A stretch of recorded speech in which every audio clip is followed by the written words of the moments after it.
राज्यपाल महोदय को पेनड्राइव के माध्यम से 2 वीडियो है, पूरा साक्ष्य, पूरा ठोस सबूत हम महामहिम राज्यपाल जी को सौंपे।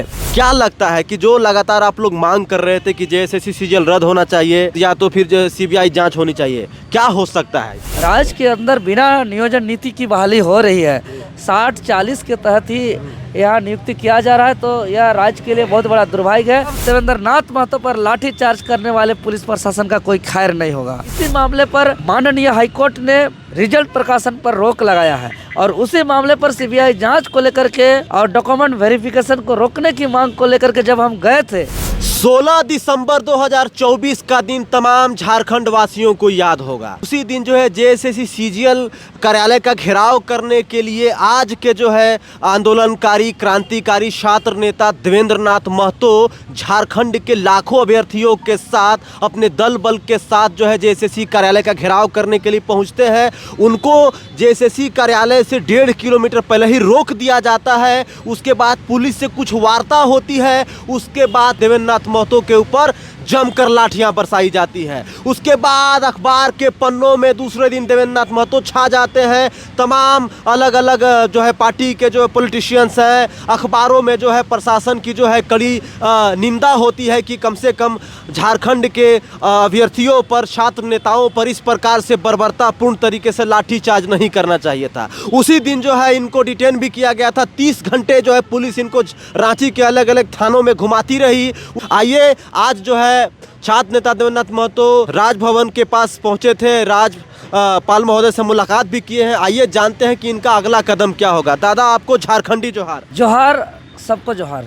दादा, 16 दिसंबर का दिन तो आपको याद ही होगा, आप भी नहीं भूले होंगे और झारखंड के तमाम लोग भी नहीं भूले होंगे। जिस प्रकार से आपके ऊपर बर्बरतापूर्ण तरीके से लाठीचार्ज किया गया था, आपको 30 घंटे के लिए डिटेन भी किया गया था। आप उसके बाद हॉस्पिटल में भर्ती हुए थे। आज राजभवन पहुंचे थे और राज्यपाल महोदय से मुलाकात किए, ज्ञापन सौंपे। आज महामहिम राज्यपाल महोदय से मुलाकात का तात्पर्य ये है कि जो पुलिस प्रशासन, संतोष कुमार समेत दर्जनों पुलिसकर्मियों ने जिस प्रकार लोकतंत्र का हत्या करते हुए, नियम कानून संविधान का उल्लंघन करते हुए शांतिपूर्ण संवैधानिक प्रदर्शन करने वाले हमारे और हमारे साथियों को जिस प्रकार से क्रूरता दुर्व्यवहार किया है, उस पर कानूनी कार्रवाई की मांग को लेकर के आज महामहिम राज्यपाल महोदय जी से मुलाकात किए।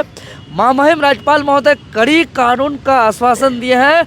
अब देवेंद्र नाथ महतो पर लाठीचार्ज करने वाले पुलिस प्रशासन का कोई खैर नहीं होगा। अब इनको छोड़ा नहीं जाएगा, इस पर कार्रवाई होगी। इस पर जो है कि निलंबित हो सकते हैं, इस पर जेल भी जा सकते हैं, चूँकि उन्होंने कानून को हाथ पर लिया है। ये एक पुलिस प्रशासन का अपॉइंटमेंट क्यों किया जाता है कि कोई भी चीज़ को शांतिपूर्ण तरीके से विधि व्यवस्था को बनाए रखने के लिए, कानून का पालन करते हुए कानून को पालन कराने के लिए और पब्लिक का सेवा करने के लिए इनको महीना में पेमेंट भी किया जाता है। और इनका जो सर्विस बुक है, इनका जो सारा नियम कानून है, उनको सारा को उल्लंघन करते हुए उन्होंने जो मेरे ऊपर दुर्व्यवहार किए थे, उस दिन हम बताना चाहेंगे कि हम लोग पूर्व सूचना के तहत 16 दिसंबर 2025 को जेएसएससी कार्यालय गए थे, जो सीजीएल एग्जाम में धांधली को लेकर के। उसी मामले पर राज्य के माननीय मुख्यमंत्री जी सीआईडी जांच का आदेश दिए हैं। जांच भी चल रही है, बहुत सारा सबूत भी इकट्ठा हुआ है और इस पर कानूनी कार्रवाई भी लगातार किया जा रहा है। इसी मामले पर माननीय हाईकोर्ट ने रिजल्ट प्रकाशन पर रोक लगाया है और उसी मामले पर सीबीआई जांच को लेकर के और डॉक्यूमेंट वेरिफिकेशन को रोकने की मांग को लेकर के जब हम गए थे और जेएसएससी कार्यालय से 500 मीटर तक निषेधाज्ञा लागू थी और हमने 2 किलोमीटर दूर यानी नामकुम बाजार सदाबहार चौक के पास थे, रोड में भी नहीं थे, बाजार मैदान फील्ड में थे। और वहाँ से जब हम अपना मांग को लेकर के शांतिपूर्ण तरीके से आगे बढ़ने लगे, तो जब हम रोड पहुँचे, रोड पहुँच के हम 10 कदम भी नहीं चले, 5 मिनट भी नहीं हुआ और हम लोग को रोकने का प्रयास किया गया। तो हम लोग शांतिपूर्ण तरीके से अपना बातों को आयोग तक और सरकार तक पहुंचाने के लिए बैठ गए थे। लेकिन उस बीच में टारगेट करके उस भीड़ से, सबसे पहले तो भीड़ को हम वीडियो में जो सौंपे हैं, आज हम राज्यपाल महोदय को पेनड्राइव के माध्यम से 2 वीडियो है। एक वीडियो जो बर्बरता पूर्वक हमको लाठीचार्ज किया गया, सभी एंगलों से हम एक वीडियो बना करके भेजे हैं। दूसरा वीडियो जो हम घटना बता रहे हैं, उस घटना का पूरा क्रमवार कि हम कहाँ से निकले, कितना देर में कहाँ पहुँचे, कितना देर तक वहाँ बैठे, उसके बाद क्या क्या वहाँ पे हुआ, तो साफ साफ वीडियो में दिख रहा है कि नामकुम एएसआई संतोष कुमार वहाँ के शांतिपूर्ण प्रदर्शन कर रहे छात्रों को हाथ में इशारा करते हुए भड़का रहे हैं, उठो आगे बढ़ो, मैंने उकसा रहे हैं ताकि उपद्रव करे, छात्र आक्रोशित हो और हम लोग जो है कि उस पर इन लोग पर कड़ा प्रहार करें। ये प्लानिंग किया गया था, वीडियो में साफ दिख रहा है। हम पूरा साक्ष्य, पूरा ठोस सबूत हम महामहिम राज्यपाल जी को सौंपे और महामहिम राज्यपाल जी ने गंभीरता से लिया और हमको उन्होंने पहचाना बाकायदे। उन्होंने कहा कि हमने भी आंदोलन किया था अपना समय में, इमरजेंसी के समय हमने जेल गया, उसके कॉलेज के समय हमने जेल गया, 17 दिन रहा था जेल में, इमरजेंसी के समय एक साल तक हमने जेल से रहा है। लेकिन आंदोलनकारियों पर इस तरीके से व्यवहार करना निंदनीय है, इस चीज़ को माने हैं और वो अपने मुखारबिंद से कहें कि आप, उन्होंने समझा है कि मेरा टूसू के बारे में बताया कि आपने अच्छा लगा कि राजधानी रांची में इतिहास में आप टूसू पर्व को स्थापित किया। साथ ही साथ इन्होंने कहा कि आप रांची लोकसभा से बहुत अच्छा सम्मानित आप जनमत भी प्राप्त किए, आप सिल्ली में भी जनमत प्राप्त किए। उन्होंने हमको हौसला भी बढ़ाया कि चलिए आप लोग अच्छे कर रहे हैं, आप लोगों को संघर्ष जारी रखना है। मतलब कि एक महामहिम राज्यपाल जब हमको जान रहे इतना चीज़ और ये पुलिस प्रशासन हमको मतलब कि पहचानते हुए, टारगेट करके, घसीटते हुए, बाल में पकड़ करके मेरे पर लाठी बरसाया गया, चोटिल अवस्था में घसीटते हुए, मेरा अपमानित करते हुए, मेरा मानवीय मूल्य का हनन करते हुए पुलिस वैन में पटक के रख दिया गया और उसके बाद हम दुनिया को जानने नहीं दिया गया कि हमको 30 घंटा कहाँ रखा गया, पूरा एकदम लापता की तरह हमको रखा गया। मेरा हम इलाज नहीं कराया गया, निकलने के बाद हम इलाज कराए तो मेरा मानवीय मूल्य का हनन हुआ है। हाँ, ये लोकतंत्र का हत्या है और यह जो लाठी बरसाया गया इसे पूरे लोगों में आंसू आया। सबका यही कहना है कि ये हमको तो कई निकलने के बाद कितना आदमी हमसे मिले, मुलाकात करने आए, इमोशनली बातें किए, सबको बोले कि देवेंद्र घबराइए मत, अपना हौसला को मजबूत रखिए, ये लाठी आप पर नहीं पड़ा है, ये लाठी संपूर्ण झारखंड वासियों पर पड़ा है, आप पर कुछ होगा तो आपके साथ पूरा राज्यवासी है, पूरे यहाँ के शोषित पीड़ित वंचित लोग का एक उम्मीद बने हैं, आवाज़ बने हैं, विश्वास बने हैं, सामने से लड़ते हैं। लाठी अगर पड़ते रहता है तो विचलित नहीं होते हैं। आप हमारा कितना कोई बोलते हैं कि आप महापुरुष के रूप में देखने को मिलता है, इस तरीके से हमको कितना कोई ऊर्जा भी बढ़ा है। देवेंद्र जी, ये पूछना चाहेंगे कि जिस चीज़ को लेकर अब लाठी डंडा खाए, आज राज्यपाल महोदय को ज्ञापन भी सौंपे, आपको 30 घंटा के लिए डिटेन भी किया गया। सबसे बड़ा सवाल ये है कि 22 जनवरी को हियरिंग है हाई कोर्ट में जेएसएससी सीजीएल को लेकर। इधर जो है सीआईडी जांच का आदेश दिया गया था राज्य के मुख्यमंत्री हेमंत सोरेन के द्वारा, सीआईडी जांच भी कर रही है।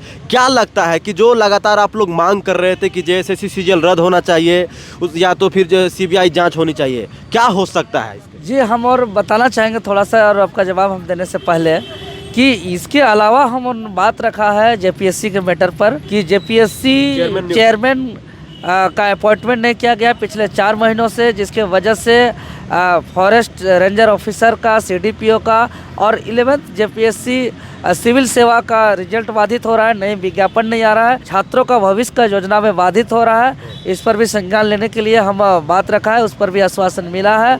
साथ ही साथ सीजीएल मैटर पर हमने बात रखा है और इन पर तत्काल जो है कि एग्जाम को कैंसिल करते हुए सारे दोषीदार अधिकारी पदाधिकारी को कानूनन कार्रवाई करते हुए जो है कि फिर से जल्द पुनः एग्ज़ाम लिया जाए। और साथ ही साथ हमने बात रखा है कि राज्य के अंदर बिना नियोजन नीति की बहाली हो रही है, 60-40 के तहत ही यहाँ नियुक्ति किया जा रहा है, तो यह राज्य के लिए बहुत बड़ा दुर्भाग्य है। अगर परीक्षा भी हो रहा है तो इस वजह से धांधली हो रहा है कि यहाँ स्पष्ट नियोजन नीति नहीं है, जिसके वजह से आज कोई भी फॉर्म भर रहे हैं, सेटर लोग आ जा रहे हैं, उन लोग सेटर लोग अपने लोगों को फॉर्म भरा रहे हैं, चाहे वो यूपी का रहे, दिल्ली का रहे, महाराष्ट्र का रहे, बिहार का रहे, कहीं का रहे, और वो लोग आज एग्ज़ाम सेंटर में देखते हैं कहीं माइक्रोफोन पकड़ा जा रहा है, कहीं ब्लूटूथ पकड़ा जा रहा है, तो कहीं अनसील्ड क्वेश्चन पेपर मिल जा रहा है, कहीं पेपर लीक का सबूत मिल जा रहा है, तो कहीं ना कहीं इस तरीके के सोच मानसिकता के लोग आ रहे हैं। तो इसका जड़ जो है कि हमने बताया है कि सारा मामला का जड़ नियोजन नीति है। इसलिए नियोजन नीति यहाँ आवश्यक है, सारे पहलुओं पर बात हुआ है और हम उम्मीद करते हैं जो 22 तारीख को हमारा हियरिंग है माननीय हाईकोर्ट से विश्वास है, उम्मीद है कि जिस तरीके से रिजल्ट प्रकाशन पर रोक लगाया है तो सबूत और जो रवैया है जेएसएससी आयोग का, उनको भी विश्वास है कि यहाँ पे सेटिंग वेटिंग हुआ है और उसका कोई सबूत भी इस तरीके से है जो माननीय हाईकोर्ट जुटा रही है। हाँ, सबूत भी हम लोग माननीय हाईकोर्ट के पास भी है, सीआईडी के पास भी है। तो निश्चित ही उस दिन जो है कि छात्र हित में फैसला आएगा, हम उम्मीद करते हैं, हम विश्वास करते हैं। सवाल रहेगा देवेंद्र जी कि जिस प्रकार से जो है आप पहले से जो है 60-40 नहीं चलता का जो है आंदोलन कर रहे थे, पूरे राज्य में बड़े पैमाने पे आंदोलन हुआ, चाहे आप मुख्यमंत्री आवास का घेराव करने की बात करें या विधानसभा जो है घेराव करने की बात की या सड़क से सदन तक लगातार आप आवाज़ उठाते रहे, आपके नेतृत्व में ये सब होता रहा, लेकिन उसके बाद भी स्पष्ट नियोजन नीति नहीं बना। अब जो है सरकार बोली है कि 10 लाख हम रोजगार देने वाले हैं। क्या लगता है कि स्पष्ट नियोजन नीति नहीं होने के कारण लोगों को रोजगार मिल पाएगा और खास करके झारखंड वासियों को? नहीं, बिना नियोजन नीति का बिल्कुल नहीं हो सकता। एक बात आप गांठ बांध के रख लीजिए कि बिना रोड के गाड़ी नहीं चल सकती है, बिना पटरी का ट्रेन नहीं दौड़ सकती है। उसी प्रकार एकदम कटु सत्य है कि बिना नियोजन नीति के नियुक्ति झारखंडी छात्रों का नहीं हो सकती है। झारखंडियों का नियुक्ति के लिए अबुआ राज्य स्थापित करने के लिए, झारखंडी माटी पुत्रों का नियोजन के लिए झारखंडी हित में खतियान आधारित स्थानीय नीति और स्थानीय नीति के साथ नियोजन को जोड़ना होगा। और यहाँ के क्षेत्रीय और जनजातीय भाषा को जो अनिवार्य रूप से लागू नहीं किया गया है, वैकल्पिक रूप में लागू किया गया है। विकल्प के रूप में बांग्ला वालों के लिए बांग्ला, उड़ीसा वालों के लिए उड़िया, दुनिया वालों के लिए हिंदी, इंग्लिश, संस्कृत जो दिया जा रहा है, जिसकी वजह से यहाँ के छात्रों के अधिकार का हनन हो रहा है। तो हम कहेंगे कि जो डॉक्टर रामदयाल मुंडा का रिपोर्ट अनुसार जो 9 क्षेत्रीय जनजातीय भाषा, इसको अनिवार्य रूप से लागू किया जाए और यहाँ स्पष्ट नियोजन नीति, स्थानीय नीति लागू किया जाए, तभी जाकर के यहाँ झारखंडियों को रोजगार मिल सकता है। इसको लेकर के हम लोग शुरू से लड़े, फिर हम लोग इस संघर्ष को जारी रखेंगे। जी, तो अगर आप झारखंडी हैं और संवैधानिक तरीके से अपनी बातों को रखते हैं, अपना हक अधिकार मांगते हैं, तो लाठी डंडा खाने के लिए तैयार रहिएगा। तो ये साक्ष्य है कि कैसे इनके ऊपर जो है लाठी बरसाई गए, कैसे बर्बरतापूर्ण तरीके से इनको जो है मारा पीटा गया। आज नहीं, कई बार जेल भी गए, 14 केस खा के बैठे हैं। तो आप सब भौकाल टीवी देखते रहिए और आप इस पूरे मामले को कैसे देखते हैं कमेंट में अपनी राय ज़रूर रखिए। जोहार, जय हिंद।